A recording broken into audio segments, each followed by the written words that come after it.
Innovating Education Learning World in association with WISE, an initiative of Qatar Foundation. Madhav Chavan is a chemical engineer and Indian education activist and the winner of the $500,000 WISE Prize for 2012. Chosen by 7 international juries, Madhav brought education to India's most underprivileged people en masse using the simplest resources possible. This is how one determined man turned his vision into reality. Reading and writing is getting better in India. According to the 2011 census, national literacy rates are above 70%. And yet, many children, particularly in the poorest areas, still cannot read and don't go to school. Strolling through the most neglected slums, one man, armed with little more than enthusiasm and optimism, scraped a solution out of virtually nothing. This is Madhav Chavan's story in his own words.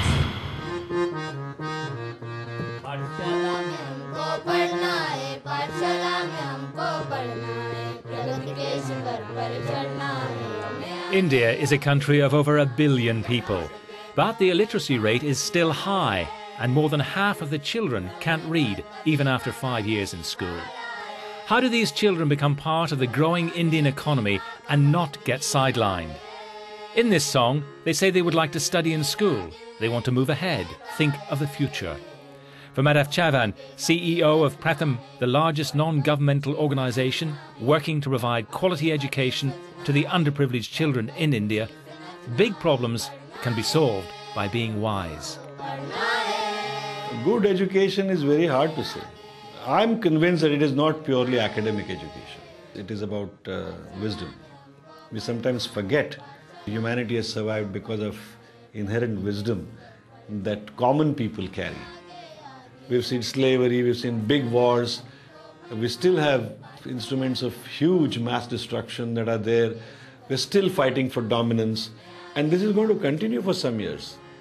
And to be able to keep a mental balance, to be able to survive, to help others, I think that is what education is required for.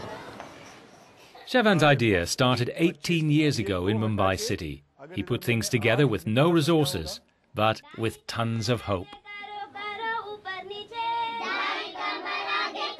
Pratham was founded in 1994 with the view to get civil society, government and business together to understand the problems of primary education and to find solutions, find resources and actually do something on a very large scale, at the citywide scale, to solve the problems.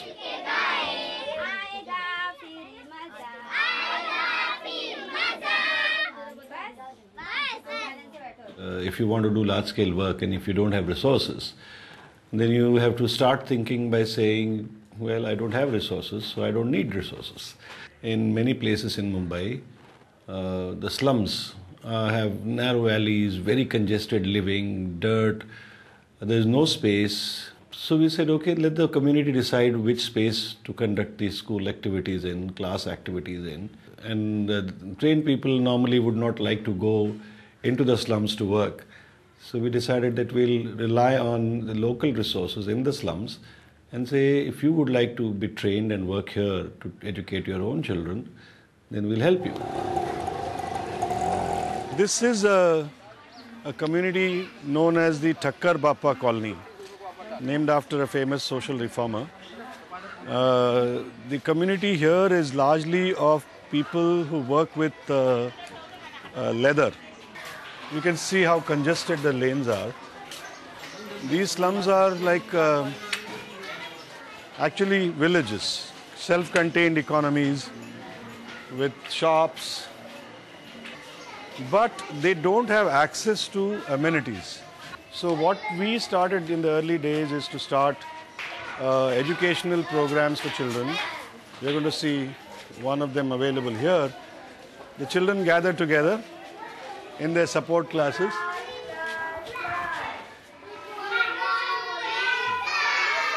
Namaste.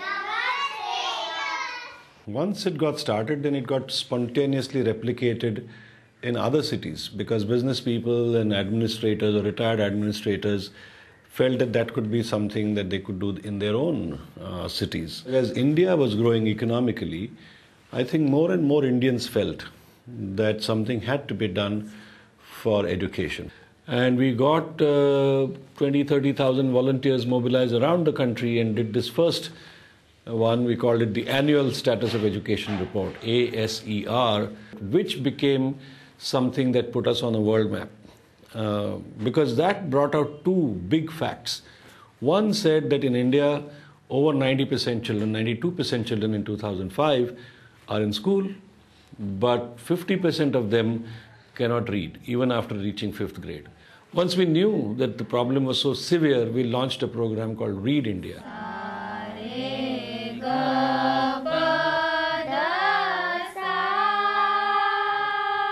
So I think there are multiple problems. Sometimes if you think too much of the problems, you can't do anything. So what you have to do is take one thing and go after it. And then it leads to other solutions also. So sometimes while you go after the goal, you have to understand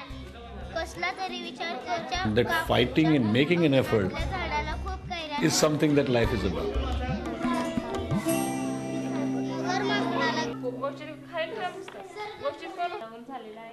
The Pratham NGO has developed an enormous network of volunteers to reach out as far as possible.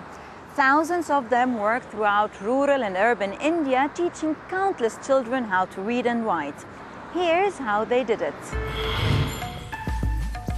For Pratham to be able to carry out its ambitious mission of a literate India, it would need something very special. The magic of Pratham is in its people. Tens of thousands of volunteers, like Priyanka. I teach as a volunteer in the Pratham Science Programme in this school. I have deep gratitude for Pratham because, as a result of this organisation, I've learnt so much when I knew nothing before. By now volunteering here, I can help other little boys and girls to study, and in the process I gain knowledge myself.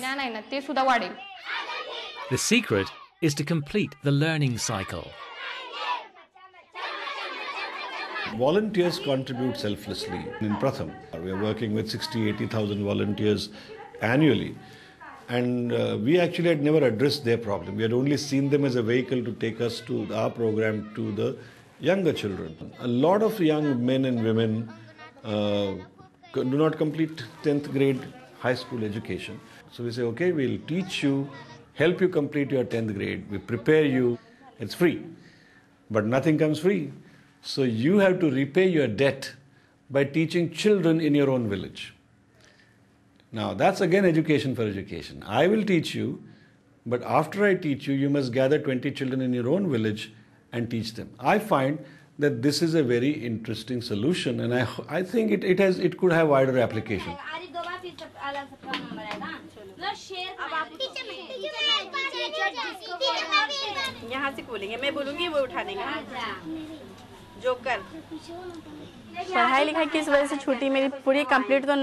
I studied only till the 9th standard and then dropped out because I had to keep going back and forth to my village. There was a gap of 3 or 4 years, and so my father told me not to continue my education.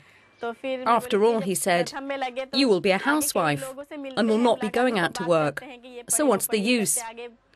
But I saw others at the Pratham school in the area and felt I too wanted to study and do something with my life. I was motivated and passed my 10th standard exam. My father let me study and didn't object. Then my friend at Pratham suggested I come to the slum school. I liked it a lot. I taught for 1 year and I loved teaching. I love these children. So I too became a teacher here at this school.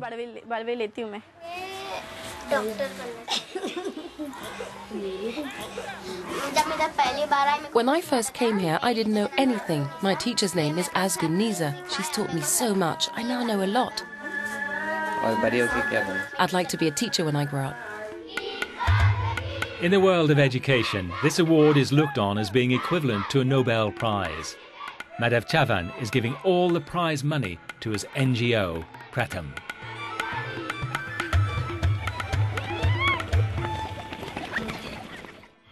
Before we go, let us know your ideas about the Wise Prize winner.